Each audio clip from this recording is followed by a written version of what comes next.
തിരുനാവായ പഞ്ചായത്തിലെ കാരത്തൂർ ഇല്ലത്തെപ്പടി റോഡ് പൂർണ്ണമായും കോൺക്രീറ്റ് ചെയ്യാത്തതിൽ നാട്ടുകാർക്കിടയിൽ പ്രതിഷേധമുയരുന്നു. 13-14 വാർഡുകളെ ബന്ധിപ്പിക്കുന്ന റോഡിൽ 100 മീറ്റർ ദൂരം കൂടിയാണ് കോൺക്രീറ്റ് ചെയ്യാൻ ബാക്കിയുള്ളത്. തിരുനാവായ പഞ്ചായത്തിലെ 13-14 വാർഡുകളെ ബന്ധിപ്പിക്കുന്ന കാരത്തൂർ ഇല്ലത്തെപ്പടി റോഡ് പൂർണ്ണമായും കോൺക്രീറ്റ് ചെയ്യാത്തതിൽ പ്രതിഷേധം ഉയരുകയാണ്. കോൺക്രീറ്റ് വർക്ക് കാരത്തൂർ ജുമാ മസ്ജിദ് പരിസരം വരെ എത്തിയെങ്കിലും 100 മീറ്റർ ദൂരം കൂടി ഇട്ടാലേ പൂർണ്ണമാകൂ. നിരവധി കുടുംബങ്ങൾക്ക് ഉപകാരപ്പെടുന്ന ഈ പാത പൂർണ്ണമായും കോൺക്രീറ്റ് ചെയ്യണമെന്ന് നാട്ടുകാർ ആവശ്യപ്പെട്ടു. പ്രസിഡന്റിൻ്റെ വാർഡാണ് 13-ാം നമ്പർ തിരുനാവായ പഞ്ചായത്തിൽ. തന്നെയല്ല, അവരാണ് ഈ പഞ്ചായത്തിൻ്റെ പ്രസിഡന്റ്.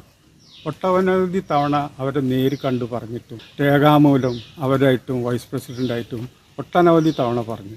ചുരുങ്ങിയത് ഇതൊരു കഴിഞ്ഞ ബോർഡിൻ്റെ കാലത്ത് ഈ റോഡ് ഇവിടെ നിന്നിട്ടുള്ളത് 2 തവണ ആ റോഡ് അതുവരെ ഇങ്ങോട്ട് പണിതിട്ടില്ല. തന്നെയല്ല, ആ ഭാഗത്ത് വെച്ചിട്ടാണ് ഈ റോഡിലുള്ള ബിറ്റുമിൻ ഉണ്ടാക്കിയിരുന്നത്. ഇതുവഴി കടന്നു പോയിട്ടാണ് അപ്പുറത്ത് റോഡ് ഉണ്ടാക്കിയത്. എന്നിട്ട് പോലും ഇതെന്താണ്ടൊരു എന്തോ അവർക്ക് എന്താണെന്ന് തോന്നുന്നത് ദൈവത്തിന് അറിയാം. ഈ പണി ഇങ്ങനെ കിടക്കണം. ഒട്ടനവധി തവണ പ്രസിഡന്റ് എന്നുള്ള നിലക്ക് അവരോട് നമ്മൾ സന്തോഷിച്ച്, പ്രസിഡൻ്റാണല്ലോ, അപ്പോൾ നമുക്കിതൊക്കെ ക്ലിയറായി കിട്ടും. ഒന്നും ചെയ്തില്ല അവർ.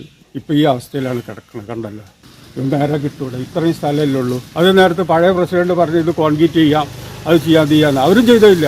അവരുടെ സമയത്താണ് ഇത് ഇട്ടുകൊണ്ട് പോയത്. നടപടി അവർ ചെയ്യട്ടെ, തുടർ നടപടി. ഇപ്പോൾ ഫണ്ടിടും മറ്റോടും എന്നൊക്കെ പറയും. നമുക്കറിയില്ല അവരുടെ സാങ്കേതിക പ്രശ്നങ്ങളും ക്ലറിക്കൽ പ്രോബ്ലംസ് ഒന്നും ഇപ്പം നമുക്ക് പറയാനറിയില്ല.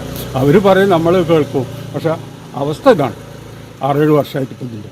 മുഖ്യമന്ത്രിയുടെ നവകേരള സദസ്സിൽ ആവശ്യപ്പെട്ടെങ്കിലും ബന്ധപ്പെട്ട വകുപ്പുകൾക്ക് പരാതി കൈമാറിയിട്ടുണ്ടെന്നാണ് മറുപടി.